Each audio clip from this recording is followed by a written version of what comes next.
ఏదైతే ఈ రోజు జరుగుతున్న మహానాడంతా కూడా లోకేష్ గారికి డప్పు కొట్టే కార్యక్రమం. ఎవరు ఎంత ఎవరు ఎంత ఎంత ఎగిరినా, ఎగిరి గంతేసినా ఎగిరి మామూలుగా గంతేసినా ఒకటే కూలిస్తారు, భోజనం పెట్టి పంపుతారు అంతే. కానీ అక్కడున్న మంత్రులు వారు చేసిన అవినీతిని కప్పించుకోవడం కోసం మరి లోకేష్ గారిని, చంద్రబాబు నాయుడు గారిని మరి జాకీలేసి మరి లోకేష్ గారిని పెంచేటువంటి కార్యక్రమానికే ఈ మహానాడు ఏర్పాటు చేశారు. మరి ఏదైనా మంచి కార్యక్రమం చేస్తే అంతనే దాని మీద ఏదో విధమైన ఆరోపణలు చేయటం, బురచల్లటం. మరి మహానాడు మీద ఉన్నటువంటి మరి యువ నాయకుడు లోకేష్ గారిని జాకీలు పెట్టి లేపాలని ఇదే జాకీలు పెట్టి లేపాల్సిన అవసరం లేదు.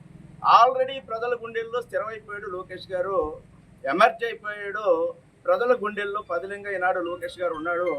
మీరు వచ్చి ఈనాడు జాకీలు పెట్టి లేపి లోకేష్ గారు నాయకుడు చేయవలసిన అవసరం. ఆల్రెడీ నాయకుడిగా ఆయన ఎమర్జ్ అయిపోయాడు, ఈ రాష్ట్ర ప్రజల హృదయాల్లో ఉన్నాడు.